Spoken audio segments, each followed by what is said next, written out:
پاکستان کے جوان پاکستان کی ترقی میں بہت اہم کردار ادا کر رہے ہیں۔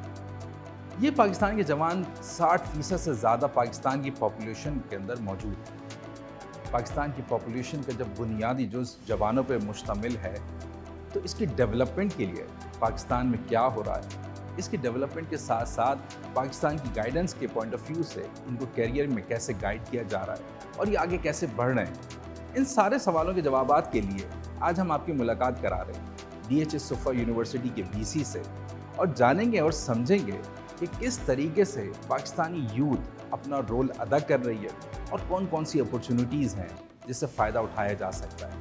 آئیے ملتے ہیں اور جانتے ہیں، سمجھتے ہیں کہ کیا پاکستان کے اندر ہمارے کام ہو رہا ہے اور کیسے ڈائریکشن کے اندر پاکستانی یوتھ کو ڈرائیو کیا جا رہا ہے۔ آئیے تو دوستو، اس وقت میرے ساتھ موجود ہیں بریگیڈیئر ریٹائرڈ پروفیسر احمد سعید مناز صاحب، وائس چانسلر ہیں ڈی ایچ ایس صفا یونیورسٹی کے۔ سر بہت شکریہ ٹائم نکالنے کا کامیابی کے سفر کے لیے۔ امیزنگ جرنی سر، جس طریقے سے آپ اسٹیپ بائی اسٹیپ اس یونیورسٹی کے بھی مشن کو بھی لے کے چل رہے ہیں اور جیسے آپ کیری کرتے ہوئے ماشاءاللہ سے لے کر آئے۔ سر کیا سوچا تھا کہ آگے آغاز کے اندر پی ایچ ڈی کرنے کے بعد، چیزیں کرنے کے بعد بچوں کو لیڈ کر رہے ہوں گے، اداروں کو لیڈ کر رہے ہوں گے اور اس کو اسٹریٹجیکلی لے کے چل رہے ہوں گے، کیا ویژن شروع میں سیٹ ہوا تھا؟ دیکھیں، ویژن کے لحاظ سے یہ بڑا ہی پائس قسم کا پروفیشن ہے پڑھانا جو ہے، کیونکہ آپ ایک قوم کو بلڈ کر رہے ہوتے ہیں۔ ایگزیکٹلی، یہاں جو میرے پاس تقریباً 3700 قریب بچے ہیں ڈی ایچ اے صفا یونیورسٹی میں، کہنے کو 3700 بچے ہیں لیکن میں سمجھتا ہوں کہ 3700 فیملیز ہیں۔ ایگزیکٹلی، 3700 فیملیز اس لحاظ سے کہ ہر بچہ، اس کی جو ماں اور باپ ہے، ان کی امیدوں کا محور وہ بچہ ہے۔ صحیح بات، آپ کے لیے تو ہو سکتا ہے کہ ایک بچہ ہو، صحیح ہے، لیکن وہ میرے لیے پوری ایک فیملی کا، جس پہ اس کی پیرنٹس سے امیدیں لگا رکھی۔ تو ڈے ون سے جب میں اس پروفیشن میں آیا تھا ایجوکیشن کے، تو میں سمجھتا ہوں کہ میرے اوپر بہت زیادہ ذمہ داری جو ہے وہ اللہ کی طرف سے ہے، اور میں اسٹرانگلی بلیو کرتا ہوں کہ 3 پروفیشنز ایسے ہیں کہ جن کی اللہ کے ہاں بہت پکڑ ہوگی۔ سب سے پہلے آف کورس حکمران، کیونکہ اللہ نے بہت اختیار دیا۔ سیکنڈ جوڈیشری، کہ جو انہوں نے فیصلے کرنے، اور تیسرے ہوتے ہیں استاد، کیونکہ انہوں نے ایک سوسائٹی کو جو ہے وہ بلڈ کرنا ہوتا ہے، اور وہی سوسائٹی آگے چل کے ایک قوم بنتی ہے، اور جو قوم بنتی ہے وہ پاکستان اپنی پاکستانیت اور قومیت کی وجہ سے پاکستان آج اس مقام پر بھی ہے۔ تو لہٰذا وہ ایک بچہ نہیں ہے، وہ پاکستان کی قسمت ہے کہ جس کے گرد پاکستان کا مستقبل جو ہے وہ پیوٹ کرتا ہے۔ بالکل حقیقت ہے، اور یہی بچے ہم 60% ہم یوتھ ہیں۔ جب آپ اگر تھوڑا سا ریکال کر سکیں، میں چاہوں گا کہ ایک پرانی جرنی میں جا سکیں جب خود اسٹوڈنٹ تھے، جب آپ کو لوگ گائیڈ کرتے تھے، گھر والے گائیڈ کرتے تھے، تو اس وقت کیسا فیل ہوتا تھا، اور کچھ لیسنس ایسے ہوں جو آپ سمجھتے ہیں کہ آنے والی یوتھ جو ہے، چاہے وہ بے شک 30 ایئرس پہلے کے تھے، 40 ایئرس پہلے کے تھے، لیکن وہ لیسن ایسے ہوتے ہیں جو بڑے کرٹیکل ہوتے ہیں اور جو لائف سکھاتے ہیں یا ماں باپ اس ٹائم پہ بھی سکھاتے تھے، تو وہ چیزیں جو آپ سمجھتے ہیں کہ آپ کے ماں باپ کے تھرو ملی ہوں، وہ آج یوتھ سے کوئی شیئر کر سکتے؟ دیکھیں، میں اپنے بچوں سے یہ کہنا چاہتا ہوں، میں آپ کے چینل کے توسط سے بھی، کہ ماں باپ کی دعائیں فرق ڈالتی ہیں۔ بہت ہر بچے کی ماں باپ، اس کو جو سب سے مخلص رشتہ ہے وہ آپ کی ماں کا اور باپ کا ہے۔ آپ کی خوشیوں میں جو یہ 2 رشتے جس طرح کے انوالو ہوتے ہیں، دعائیں کرتے ہیں، اور کوئی رشتہ ایسا رشتہ نہیں۔ میں نے بھی عائشہ بونی اسکول کراچی سے میٹرک میں نے کیا تھا 1984 کے اندر، اور فوراً میٹرک کے بعد پھر میں فوج میں چلا گیا تھا، اور اس وقت میں جونیئر کیڈٹ بٹالین ایک ہوا کرتی تھی جو میٹرک کے بعد جاتے تھے بچے، اس میں جونیئر کیڈٹ تھا۔ 2 سال وہاں پہ ایف ایس سی کیا، پھر 2 سال مین پاکستان ملٹری اکیڈمی میں گیا، اور 1990 میں نے کمیشن لیا تھا، اور میرا تعلق پاکستان آرمی کی ایئر ڈیفنس برانچ سے ہے، جس میں الحمدللہ آئی پرفارمڈ ویل، تبھی میں اللہ نے مجھے بریگیڈیئر بھی بنایا۔ لیکن پھر درمیان میں 2005 میں کچھ میڈیکل ایشوز اس طرح کے آئے سروس کے دوران، کہ مجھے پھر شفٹ ہونا پڑا ٹورڈز دی پڑھائی لکھائی کی طرف۔ ادروائز میں ایک نارمل فائٹنگ سولجر تھا، ابھی بھی نارمل سولجر ہوں، یہ نہیں کہ اب نارمل ہو گیا، لیکن اس کے بعد 2005 میں جب مجھے سرجری کرانی پڑی، اور اس کے بعد فوج تھاٹ کہ میں ایٹ لیسٹ اگر میں بارڈر پہ نہیں لڑ سکتا تو ایٹ لیسٹ میں جو ذہنی ہے یا جو میری سوچ سمجھ ہے اس کو انہوں نے فائدہ اٹھایا، اور مجھے پھر قائد اعظم یونیورسٹی سے مجھے موقع دیا گیا کہ میں وہاں پہ ماسٹرز کروں defence and strategic studies department سے، جہاں میرے استادوں میں بہت مطلب بہت اچھے استادوں سے مجھے سیکھنے کو ملا، جس میں ڈاکٹر ظفر نواز جسپال صاحب ہیں، ڈاکٹر نذیر حسین ہیں، ڈاکٹر رفت حسین تھے، ابھی ان کی یہ ڈیتھ ہوئی ہے، اس طرح کے بڑے ناموں سے، ڈاکٹر ماریہ سلطان ہیں.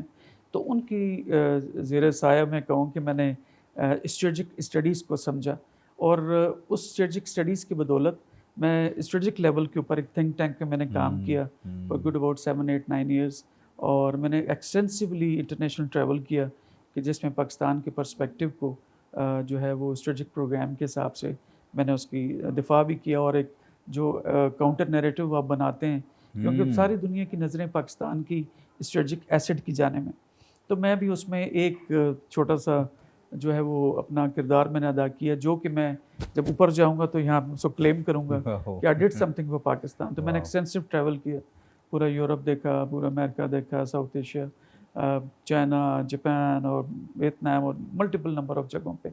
تو ایک کنٹینیوس سفر تھا جو میں ایوالو کرتا. فوج کی سب سے اچھی بات یہ ہے کہ اگر مجھے اللہ کی جانب سے کچھ میڈیکل ایشوز آئے تھے سروس کے دوران، تو اپنے لوگوں کو چھوڑتی نہیں، وہ اس کو اسی طرح سے آگے لے کے چلتی، کہ بیکاز ہم تب بھی کہتے ہیں کہ فوج جو ہے ایک خاندان کے مانند ہے. ہم ریٹائر بھی ہو جاؤں تب بھی اتنی لک آفٹر کرتے ہیں، سروس میں ہوں تو تب بھی اتنا لک آفٹر کرتے ہیں. تو الحمدللہ اس کوئی میری جو 32-33 سال کا جو سفر تھا، اور میں بریگیڈیئر ریٹائر ہوا 2021 کے اندر، تو اس وقت تک میں تھنک ٹینک میں کام کر کے نیشنل ڈیفنس یونیورسٹی میں میں نے ڈائریکٹر ریسرچ کے طور پہ کام کیا، Quaid Azam university, year university, اور national university of modern languages, اور اپنی صفا DHS صفا یونیورسٹی کے اندر میں نے جو ہے پڑھایا بھی ہے بچوں کو. اور یہ تمام جو چیزیں، ایک لمبا سفر تھا، اور اس کے پیچھے میں سمجھتا ہوں کہ میرے والد صاحب کی جو کہ ریٹائرڈ نیشنل بینک کے آفسر ہیں، وائس پریزیڈنٹ ریٹائر ہوئے تھے، اور میری امی کی دعائیں. اس میں کوئی دور ہے، میری امی کو دنیا سے گئے ہوئے اب تقریباً 12 سال ہونے کو ہیں، لیکن میں اپنے بچوں کو بتانا چاہتا ہوں کہ ہر نماز کے بعد میں اپنی والدہ کے لیے اب بھی 2 نفل پڑھتا ہوں ہر نماز کے بعد.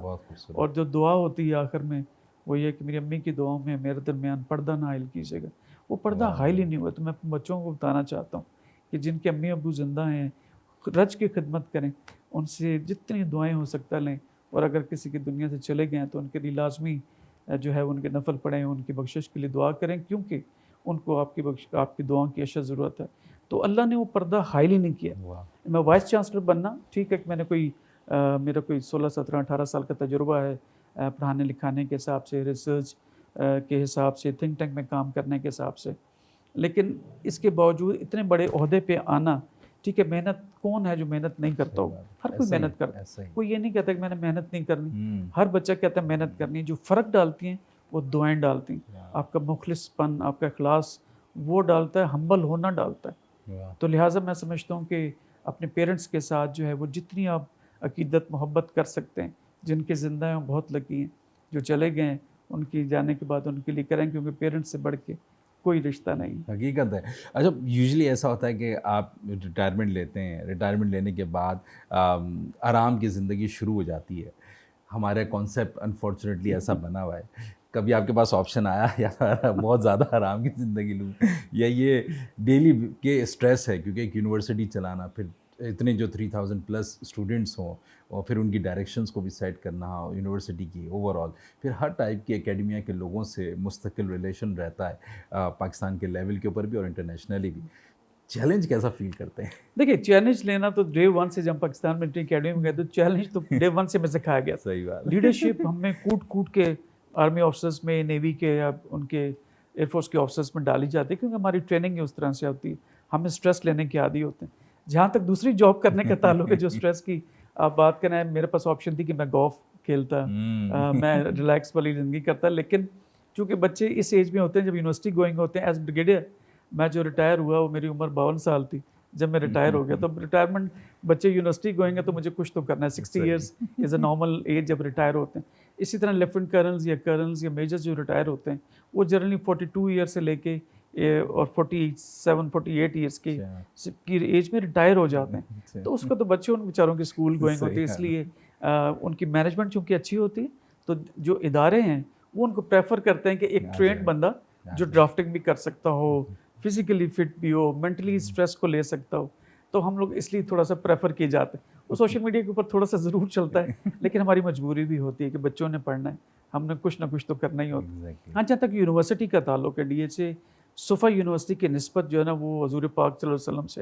اب کیسے کہ ریاض الجنہ کے اندر ایک پلیٹ فارم ہے جس کا نام ہے اصحاب صفا کا, یا اس کو صفا پلیٹ فارم کہتے ہیں.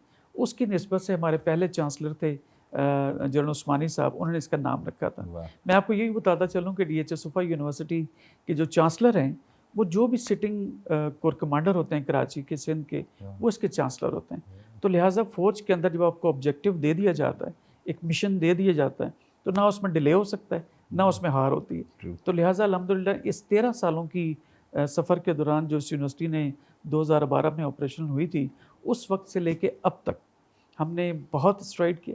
ہماری 4 فیکلٹیز ہیں جس میں کمپیوٹنگ کی فیکلٹی ہے, انجینئرنگ کی فیکلٹی ہے, مینجمنٹ سائنس کی اور ہیومینٹیز کی ہے. ہم کو 13 انڈر گریجویٹ پروگرام آفر کر رہے ہیں مینجمنٹ سائنس میں. ہمارے ابھی ریسنٹلی 4 پی ایچ ڈیز نکلے ہیں, 3 ہمارے کمپیوٹر سائنس میں پی ایچ ڈیز نکلے ہیں.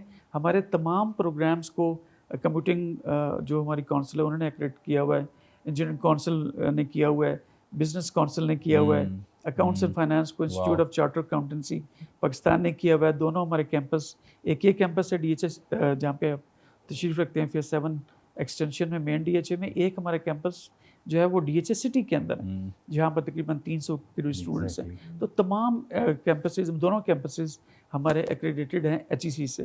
ابھی ریسنٹلی ہم نے ISO 9001 بھی لیا ہے, اور جو ایک ٹک ان دا باکس ہوتا ہے because of the chancellors vision, تو پھر ہم بالکل افورڈ کر ہی سکتے ہیں. اگر ریسٹ کرنے کی آپشن ہو بھی تو وہ رات کو ریسٹ ہوتا ہے, دن کو نہیں ہوتا. تو الحمدللہ بہت بڑی ذمہ داری ہے, اور میں سمجھتا ہوں کہ یہ جو ریسٹ کرنے کی بات ہے یہ میری دین بھی ہے اور دنیا بھی ہے. دنیا اس لحاظ سے کہ مجھے پے ملتی ہے, دین اس لحاظ کے جب میں خود استاد ہوں اور میں بچوں کو پڑھا رہا ہوں یا پڑھوا رہا ہوں, انشور کر رہا ہوں کہ ان کی کوالٹی ہو. تو جب اوپر ہم جائیں گے تو انشاءاللہ تعالیٰ جہاں پہ ہم نے فوج میں جو خدمت کی ہے اس کو بھی کلیم کریں گے, اور جو یہاں پر بچوں کو اچھا پڑھایا ہے یہ بھی کلیم کریں گے, تو ہماری بخشش کا ذریعہ بھی بنے گی. تو میں سمجھتا ہوں آئی ایم ویری لکی کہ میں استاد ہونے کے ناطے جو ہے میں اللہ کے سامنے جب جاؤں گا تو مجھے یقین ہے کہ اللہ مجھے جو ہے ایک نرم گوشہ, یعنی خدمت کا سفر جاری ہے آپ کا. زبردست, بڑی مزیدار باتیں جاری ہیں. ہم جا رہے ہیں ایک چھوٹے سے بریک پہ, اور آتے ہیں پھر جانتے ہیں کہ پاکستان کے اس وقت کرنٹ حالات کے اندر, چیزوں کے اندر اسٹریٹجیکلی ہم یوتھ کی ڈیولپمنٹ کے اوپر ہمارے پاس کون سی اپرچونیٹیز ہیں, اور پاکستان کی ڈیولپمنٹ میں کیا راستے ہیں. جائیے گا نہیں, ملاقات ہو رہی ایک بریک کے بعد.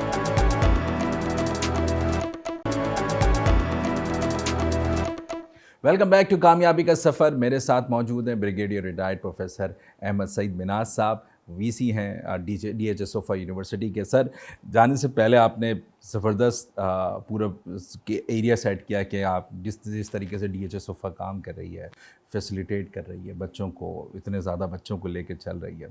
ہم دیکھتے ہیں اسٹریٹجیکلی ہمارے پاس 60% یوتھ ہے پاکستان کے اندر, اور ان کی ڈیولپمنٹ سب سے کروشل اسپیکٹ ہے.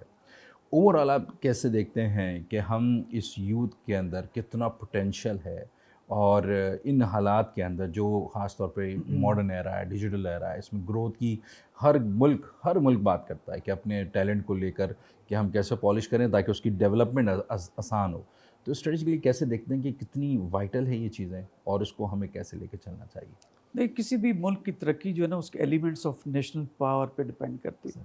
ابھی ریسنٹلی جو ہمارے پرائم منسٹر صاحب ہیں انہوں نے جب نیشنل سیکیورٹی کمیٹی کی میٹنگ کی ہے, اس میں بھی انہوں نے کہا کہ انڈیا کا جو آج کل ہمارا چل رہا ہے پہلگام میں فالس فلیگ آپریشن, تو انہوں نے کہا ہم ایلیمنٹس آف نیشنل پاور کی فل اسپیکٹرم کو استعمال کرتے ہوئے رسپانس جنریٹ کریں گے.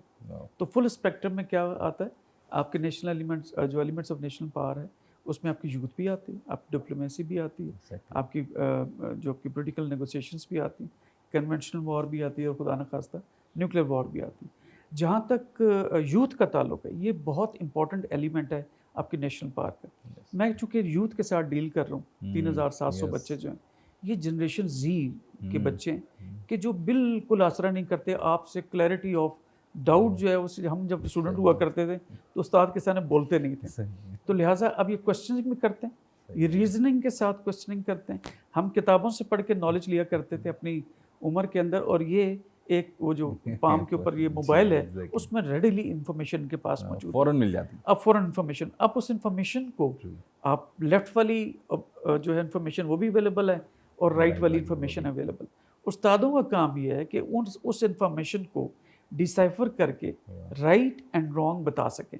تو لہٰذا آل دا مور ریزن کہ آج کل کے اسٹوڈنٹس کو پڑھانا بہت چیلنجنگ ہے، اسی طرح ٹیچرس کو بہت اچھے طریقے کے ساتھ پڑھ کے آنا ہوتا ہے. لیکن ایٹ دا سیم ٹائم یہ ہمارا ایک ٹپٹون جو کہتے ہیں نا کہ وہ ایسی ہماری یہ لائن ہے کہ جس کو دشمن جو ہے وہ اپنے فیور میں یوٹیلائز بھی کر سکتا ہے. اب چونکہ جنگیں کنونشنل جنگیں نہیں ہوں گی کیونکہ لیتھیلٹی آف ویپنز اس قدر زیادہ ہو چکی ہے کہ اب کنونشنل جو جنگیں قطر میں 65 میں جو پہلے ہوئی تھی اب اس کی انٹینسٹی اس قدر بڑھ گئی ہے ویپنز کی ایکوریسی کہ اب 5th جنریشن وارفیئر کی طرف دنیا چلی گئی. 5th جنریشن وارفیئر کا مقصد بیسیکلی ڈس انفارمیشن اور یوتھ کو اپنے اداروں کے اوپر سے اپنے کلچر کے حساب سے ان کو مایوس کرنا.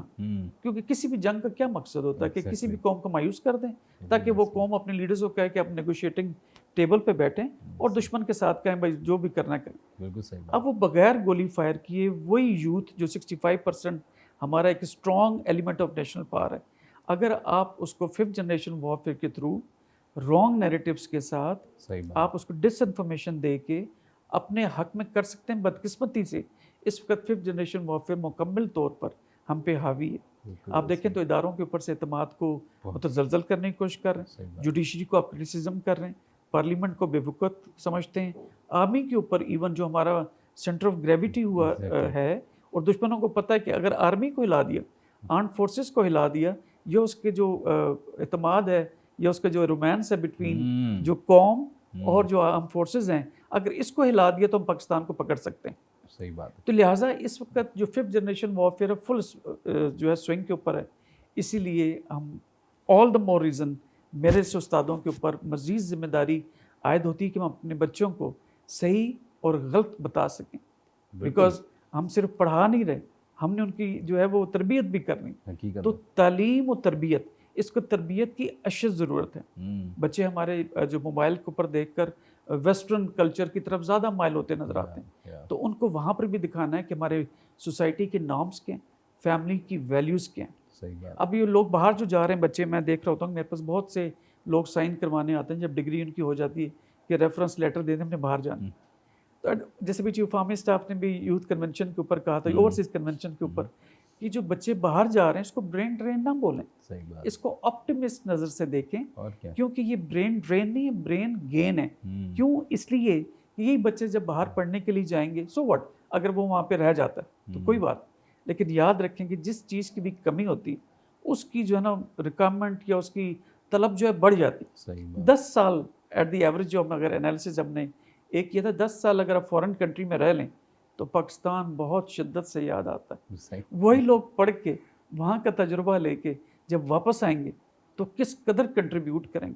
تو اس کو پیسمسٹ ہو کے نہ دیکھیں، آپٹیمسٹ ہو کے دیکھیں. یہ برین ڈرین نہیں ہے، برین گین ہے. اور میں سمجھتا ہوں کہ جب جیسے انڈیا کی مثال آپ لے لیں، وہاں جو chief executive officers multi national companies کے اندر دیکھیں تو ٹرینڈ انڈین آفیسرز کا، یہ انڈین جو لوگ ہیں ان کا زیادہ ہے، اس لیے ان کا ڈائسپورا اسٹرانگ ہے. تو اسی طرح پاکستان کی جو یوتھ ہے اس کو بھی جو انٹرنیشنل لیول پہ موقع ملتے ہیں ان کو انکریج کریں، اس کو نگیٹیوٹی کے ساتھ نہ دیکھیں. اور یاد رکھیں پاکستانیت جب تک ہے کوئی ملک، کوئی دشمن پاکستان کی جانب مالی آنکھ سے نہیں دیکھ سکتا ہے. یہ بھی یاد رکھیں کہ پاکستان آرمڈ فورسز قوم کے بغیر کچھ بھی نہیں، اور یہ بھی یاد رکھیں کہ قوم افواج کے بغیر کچھ نہیں ہے. تو لہٰذا دشمن کی جو کوشش ہے کہ آپ کو یعنی ینگسٹرز کو خاص کر کے عوام کو عام طور پہ اگر متنفر کرنا چاہ رہے ہیں اپنی آرم فورسز یا دیگر اداروں کے اوپر سے کی مناسبت سے، please don't listen to them. آپ لوگ ذہین ہیں، آپ انالیسز اپنا خود کیجئے اور دیکھیں کہ اچھا اور برا کیا، کس کے ایڈوانٹیج میں کیا چیز جا رہی. تو میں سمجھتا ہوں اسٹریٹجیکلی تمام چیزیں جو ہماری پولیٹیکل اور ملٹری لیڈرشپ ہے، ہماری طرح کے استادوں میں ان کو ہمیں اس چیز کا بھرپور جو ہے اندازہ ہے اس کا. اس لیے ہر لوگ، ہر جو طبقے کے لوگ ہیں میری طرح کے استاد، فائٹرز، سولجرز، پولیٹیکل لیڈرشپ، اسی طرح ڈپلومیٹس وغیرہ تمام اپنے اپنے تئیں جو ہے کوشش کریں تاکہ ہم پاکستان کو اسی طرح سے یکجا رکھیں اور اسی جیسے طرح جس کی وجہ سے یہ پہچانا جاتا ہے. سب رول اپنا ادا کریں گے تو وہ اسی طریقے سے پھر ہم گروتھ والی سائڈ پہ بڑھ سکتے ہیں instead of complaining each and every time. اور یہ کمپلین تو آپ کسی بھی بات پہ کمپلین کر سکتے ہیں. مثال کے طور پہ ایک بندے کو ہرا کلر اچھا لگتا ہے, ایک بندے کو ہرا کلر اچھا نہیں لگتا. مثال کے طور پہ ایک بندے کو لال اچھا لگتا ہے, ایک بندے کو لال نہیں لگتا. تو اٹ ڈزنٹ مین کہ نا وہ وہاں پہ نیگیٹیوٹی نہ پنپنے لگے. تو پازیٹیو سائڈ کی تو بہت ضرورت ہے اس وقت, اور خاص طور پہ اس ڈیجیٹل, آپ نے سائبر وارفیئر کی بات کی, آپ نے اوور آل اس ڈیجیٹل ایرا کی بات کی. اس ڈیجیٹل ایرا کے اندر تو اور کرٹیکل ہو جاتا ہے کہ آپ کیسے انفارمیشن آ رہی ہے, کیسے اس چیز کو ایڈریس کیا جائے. اس میں انسٹیٹیوشنس اور اوور آل ہماری یونیورسٹیز جو ہیں, اگر ہم صرف ڈیجیٹل سائڈ کو دیکھیں, جو نیوز, سوشل میڈیا ہے, اوور آل چیزیں ہیں, پھر ایون ایتھیکلی اور موریلی ایک بندے کی رسپانسبلٹی بنتی ہے, چاہے وہ اسٹوڈنٹ ہو چاہے وہ سینئر ہو. تو کیسے چیلنج کو دیکھتے ہیں کہ اس کو ایڈریس کیسے کیا جا سکتا ہے تمام انسٹیٹیوشن کے پوائنٹ آف ویو سے, تمام تعلیمی اداروں کے پوائنٹ آف ویو سے, کہ صحیح اور غلط کا صحیح طریقے سے اندازہ لگایا جا سکے. دیکھیں آپ کو بہت امپورٹنٹ کنسرن ہے, یہ whole of a nation response generate کرنے کی ضرورت ہے. ہول آف اے نیشن کیوں کہ ہر ایک کے ہاتھ میں mobile, down to the families level. تو فیملی کے جو ایلڈرز ہیں, جیسے میری ایج کے, یہ پیرنٹس ہیں, چاہے ینگ پیرنٹس ہی ہوں, اپنے بچوں کو ایجوکیٹ کریں. ان کو ان کے حال پہ نہ چھوڑیں کہ آج کل اپنے بیڈ روم سے بچے نکلتے ہی نہیں, باہر کھانا کھاتے ہیں اور بیڈ روم میں جانے کو پریفر کرتے ہیں, ٹی وی یا لیپ ٹاپ یا موبائل. پلیز ان کو فیملی کلچر پاکستان کا کبھی بھی نہیں رہا. پیرنٹس کو چاہیے کہ وہ اپنے بچوں کی تربیت کریں جو ہمارے فیملی سسٹم کا ایک خاصا رہا ہے. تو لہٰذا فیملی سے شروع کریں. اس کے بعد وہ اسکولوں میں آتے ہیں تو ٹیچرس کو ان کو کرنا چاہیے. بچے 10 سال کی عمر تک بڑی تیزی چیزوں کو ابزارب کر رہے ہوتے ہیں. ان کے اوپر فرض ہے کہ وہ بچوں کو بتائیں پاکستانیت کیا ہے, نیشنلزم پڑھائیں.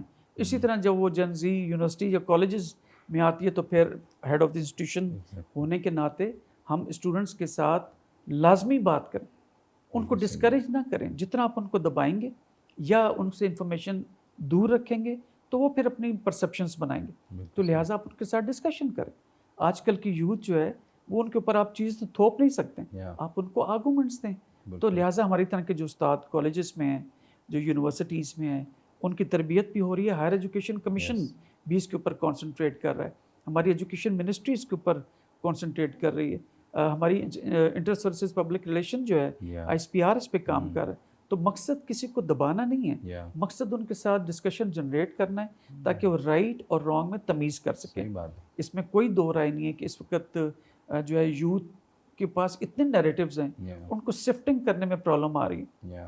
ہو سکتا ہے انیشلی آپ کو رجسٹ کریں بیکاز وہ بہہ جاتے ہیں ایسی تمام چیزوں سے جو سوشل میڈیا پہ بہت اس کی وائب کریٹ ہوتی ہے, یا بڑے سنسنی خیز کیپشن لگا کے آپ دیکھیں تو یوٹیوب کے اوپر چیزیں نہ چاہتے ہوئے بھی آپ کلک کر لیتے ہیں, لیکن اس کلک سے کتنا فائدہ ہو.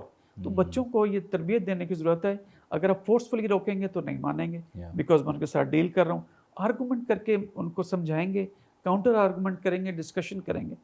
تو پاکستان کی یوتھ, آئی ٹیل یو, میں تو یوتھ کے ساتھ ڈیل کرتا ہوا ہوں فوج کے اندر خاص کر کے, اور ابھی یونیورسٹی میں ابھی پھر یوتھ کے ساتھ ڈیل کر رہا ہوں. جب آپ نے ان کے اوپر اعتماد کیا تب انہوں نے آپ کو مایوس نہیں کیا. جب آپ نے ان کو اگنور کیا تو پھر یوتھ ہے. اس لیے اس وقت جتنی پولیٹیکل پارٹیز ہیں وہ بھی اور جو دیگر ہمارے ادارے مل کر یوتھ کے اوپر کانسنٹریٹ کر رہے ہیں, لیکن یوتھ کو انگیج کریں. اس کے علاوہ چارہ نہیں ہے. یوتھ کے لیے جو ملازمتوں کی اپرچونٹیز ہیں اس کو کریٹ کریں. انٹرپرینیورشپ, انٹرپرینیور میرے پاس یہاں سینٹر ہے, میں نے ابھی اسٹیبلش کیا ہے. وہ اس کا میں اسٹرانگلی بلیو کہ instead of being the job seeker be the job providers. اگر یہ کلچر ہم لوگ لے کر آگے, جو کہ ویسٹ میں اس وقت بہت زیادہ چل رہا ہے, لوگ بھی جابس کے پیچھے نہیں جاتے, اپنے بزنسز شروع کرتے ہیں. ابھی ریسنٹلی میں نے DHA کو ہمارے بچوں نے ایک ڈیولپ کیا واٹر مینجمنٹ سسٹم. اب واٹر مینجمنٹ DHA کے اندر پانی کا ملنا بہت ایک جو ہے مشکل کام ہے, تو اس کو ہم نے کیسے ڈیجیٹائز کرنا ہے ہمارے بچوں نے خود بنایا. تو DHA is the first client. اسی طرح کاٹی میں جو ہے وہ Korangi association of trade and industry, انہوں نے بھی اس کہا کہ آپ ایپ یہ ہمیں بھی دیں. تو لہٰذا ان بچوں کا بزنس ہم نے خود ہی اسٹیبلش کر دیا. تو اسی طرح سے ہم دیگر پروجیکٹس کے اوپر بھی جا رہے ہیں کہ جس میں بچوں کے, میرے اپنے بچوں کے DHA صفا یونیورسٹی کہ $40,000 پر منتھ کی انہوں نے کمپنیز کھولی ہوئی. 7th اور 8th سیمسٹر کے بچے اپنی جابس کے اوپر ہیں, اپنے بزنسز کر رہے ہیں. مجھے ان کے پروگرام بنانے کے لیے جو 7th 8th سیمسٹر کے بچے ہیں مجھے نہ چاہتے ہوئے سیٹرڈے اور سنڈے کو یونیورسٹی کھولنی پڑتی. تو سیٹرڈے کو بھی ہمارے بچے بھی 7th 8th والے آتے ہیں کیونکہ آئی ڈونٹ اسٹاپ دم کہ بھائی آپ جاب چھوڑ کے پڑھائی کریں, تو 7th 8th جائیں پڑھیں کام کریں.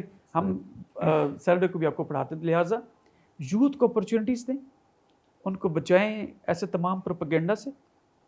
پیرنٹس استاد مل کر اس معاشرے کو, ان بچوں کو رائٹ پرسپیکٹو بتائیں گے تو کوئی دور رائے نہیں ہے. ہماری یوتھ اتنی موٹیویٹڈ ہے, اور جب بھی اسپیشلی جب جنگ کی صورتحال آ جائے اور ایسٹ کی طرف سے تھریٹ آ جائے انڈیا کی جانب سے, تو پاکستان کا مطلب کیا ہے, لا الہ الا اللہ. اور یہ سبز ہلالی پرچم جو ہے اس کے جھنڈے تلے تمام اپنی جو ڈفرینسز ہیں اس کو رکھتے ہیں بلائے تک, اور سب اس کے نیچے جمع ہوتے ہیں تاکہ اپنی گھر کی حفاظت ہو سکے. رائٹ, اور اس لیے مودی کی ضرورت نہیں ہے, اس کو پتہ ہے 65% یوتھ ہے, یہ تمام چیزیں رکھیں گے سائڈ پہ اور پکڑ لیں گے جا کے مودی کی فورسز کو جو میمز بن رہی ہیں, جو ینگسٹرز بنا رہے ہیں. ہم نے جنگ کو مذاق بنا دیا ینگسٹرز. تو کہ انڈیا کی ضرورت نہیں ہے کہ ہماری نیوکلیئر ڈیٹرنس انٹیکٹ ہے, نہیں ضرورت اس کی کہ بڑے لیول پہ آپریشن کرے گا, لیکن مودی سے کچھ ایکسپیکٹڈ بھی نہیں. لیکن اس نے اس 6 دنوں کے اندر کیوں نہیں حملہ کیا, کیوں نہیں کوئی پنگا لیا؟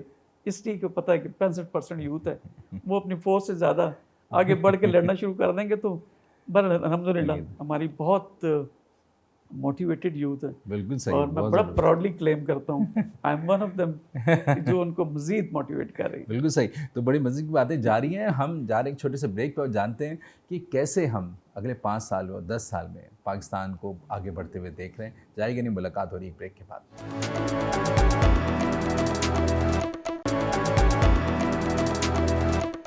ویلکم بیک ٹو کامیابی کا سفر. میرے ساتھ موجود ہیں بریگیڈیئر ریٹائرڈ پروفیسر احمد سعید مناز صاحب. سر, جانے سے پہلے آپ نے بہت خاص بات کی کہ اسٹریٹجیکلی ہمیں کیسے اپنی چیزوں کے اوپر نگاہ ڈالنی چاہیے اور واقف ہونا چاہیے چیزوں سے, تھریٹ سے بھی اور اپرچونیٹی سے بھی, دونوں سائڈ کے اوپر. پاکستان کی ایک سائڈ ہمیشہ ایک جملہ کہا جاتا ہے نازک موڑ سے گزر رہا ہے. تو وہ نازک موڑ جو ہے وہ ہمارے یہاں ایک ٹرم بن گئی ہے انفارچونیٹلی. لیکن پچھلے کئی سالوں میں کے بعد ہمیں ایک گروتھ کا چانس ملا ہے, ایک گروتھ کی ہمیں پازیٹیو دوبارہ سے انڈیکیٹرز ملنا شروع ہوئے ہیں کہ ہم سائن ہمارا بہتر ہوتا رہا ہے. پہلے جو ہم کہہ رہے تھے کہ پوری عوام میں ایک نیگیٹیوٹی پھیلی کہ ہم ڈیفالٹ والی سائڈ پہ جا رہے ہیں, انفارچونیٹلی وہ ایک ٹائم پہ ہماری آواز بن گئی.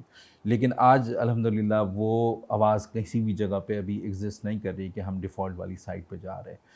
ہمارے پاس گروتھ کا چانسز بہت زیادہ ہیں. تو 5 سال اور اگلے 10 سالوں کے اندر پاکستان کو خاص طور پہ ان کی ہوپس اسی طریقے سے بنے گی جو یوتھ ہیں ہماری اور ہمارے لوگ ہیں, فیملیز ہیں, جب ان کو ایک ٹرسٹ بلڈ ہوتا ہے تو اس میں کتنا قیمتی ہے کہ یہ دیکھنا کہ اگلے 5 سال 10 سال میں ہماری پاکستان کی گروتھ کیسی ہو رہی ہے اور چانسز کیا ہیں. تو اس میں آپ کو کیا لگتا ہے کہ ہم کیا اسٹریٹجیکلی صحیح طریقے سے ڈائریکشن کے اندر موو کر رہے ہیں اور کیا کیا چیز کرنے کی ضرورت پڑے گی کہ ہم 5 سے 10 سال میں گرو کر سکیں؟ دیکھیں الحمدللہ پاکستان ایک بڑی ریزیلینٹ, پاکستانی قوم بہت ریزیلینٹ ہے, پرعزم رہتی ہے. اگر وہ کوئی پروپیگنڈے کا شکار ہوتی بھی ہے تو اس میں بھی آپٹیمزم تلاش کر لیتی ہے. الحمدللہ میں ان کے ساتھ ڈیل کرتا ہوں, ینگسٹرس کے ساتھ. تو مجھے لگتا ہے کہ جب میں ان کی عمر کا تھا تو میں شاید پیسمسٹ ہو جاتا تھا, یہ آپٹیمسٹ ہے, بہت زیادہ ڈائنامک ہے, کچھ کرنا چاہتا. اس میں کوئی دو رائے نہیں پروپیگنڈا کیا گیا کہ پاکستان خدا نخواستہ ڈیفالٹ کی طرف جا رہا ہے. اس میں بھی کوئی شک نہیں کہ فورن ڈائریکٹ انویسٹمنٹ جو آنی تھی اس کو انہوں نے ضرب پہنچائی. اس میں بھی کوئی دو رائے نہیں ہے کہ جو انڈین اسپانسرڈ ٹیررزم جو افغانی سوائل سے پاکستان کے اندر ہوتا ہے, تو جب بھی لا اینڈ آرڈر کی سچویشن خراب ہوتی ہے تو کون انویسٹ کرے گا. تو لہٰذا ایک ہول آف ساری سینیارو کو دیکھتے ہوئے چیف آرمی اسٹاف نے خاص کر کے جو ناصر منیر صاحب نے ایک پالیسی بنائی جس میں کہ of course political leadership in کے کہنے کے اوپر, اور ہم نے ٹیررزم کو جو ایک اسپیکٹرم تھا جو پاکستان کی اکانومی کو ڈن ڈالتا تھا, اس میں اسمگلنگ تھی, جس میں نارکو کی موومنٹ تھی, جس میں آپ کی اور دیگر اس طرح کی جو خرافات تھیں جو آپ کی اکانومی کو ڈنڈ ڈالتی تھیں، ان تمام چیزوں پہ ہاتھ ڈالا۔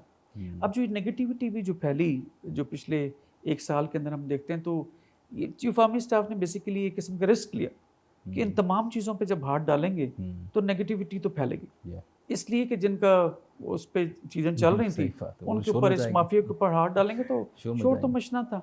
لیکن ہم نے we choose bad among the worst, اگر ہم ہاتھ نہ ڈالتے تو ورسٹ کنڈیشن ہوتی، تو لہٰذا ہم نے we choose bad among the worst, we took the blunt, institution نے بلنٹ بھی لیا، پولیٹیکل لیڈرشپ نے بلنٹ لیا، لیکن ایٹ دا سیم ٹائم اب دیکھیں تو اسمگلنگ خاصی حد تک کم ہو گئی، بہت چھپ چھپا کے ہو رہی ہے، جو پہلے ایک قسم کا نارم بن گیا تھا۔ تو لہٰذا ان تمام چیزوں کے تناظر کے اندر اس وقت فیوچر میں ہم کس ڈائریکشن میں جائیں گے، تو میں سمجھتا ہوں کہ 5 سال تو بہت دور کی بات، یہ اگلے 1 سے 2 سالوں کے اندر اگر اسی طرح ہم چلتے رہے، اور یہ جنگ جو مسلط جو اس وقت مودی کا نیریٹو چل رہا ہے، یہ بھی اسی تناظر میں بیک گراؤنڈ میں دیکھیں کہ آپ کو اکنامی کے لیے بلیڈ کرنا چاہتا ہے۔ صحیح بات، کوئی بھی جنگ جو ہوتی ہے وہ آپ ملک کو 8 سے 10 سال پیچھے لے جاتی ہے۔ صحیح بات، تو اس وقت چونکہ یونائٹڈ اسٹیٹس کے ساتھ بھی ہمارے تعلقات بہتر ہیں، ہمارے ویسٹرن کنٹریز، یورپین یونین کے ساتھ ہمارے تعلقات بہتر ہیں، چائنا نے ہمارے ساتھ بات کی، لیکن جنگ از ناٹ دی آپشن۔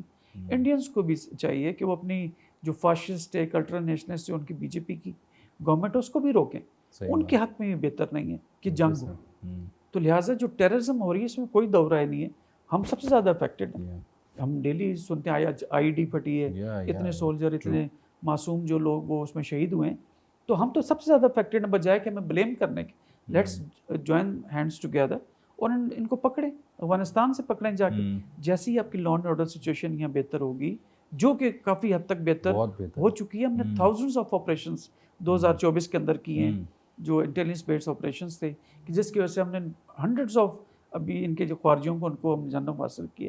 ابھی کل بھی 76-75 کو کل ہم نے جنم حاصل کیے، بیکاز وہ 2 فرنٹ سینیریو ایک جنریٹ کرنے کی کوشش تھی انڈیا کی جانب سے۔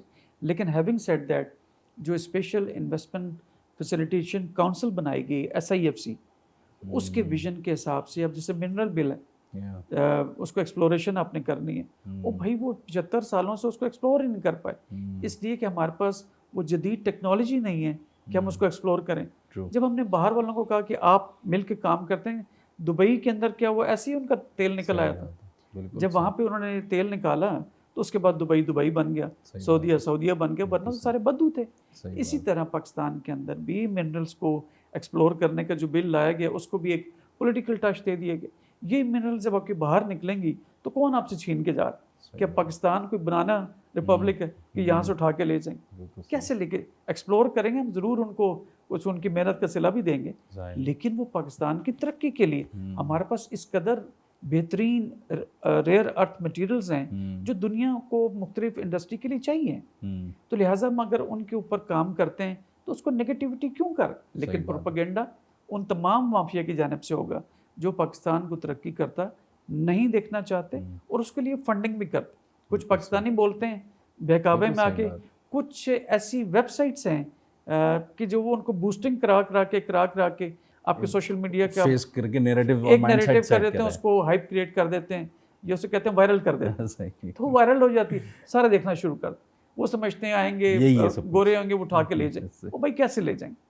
پاکستان آرم فورسز ایسی بیٹھی ہوئی ہیں، یہ پولیٹیکل لیڈرشپ ایسی بیٹھی ہوئی ہے، ہمارے ڈپلومیٹس کے ایسے بیٹھے ہیں اپنی پاکستان میں۔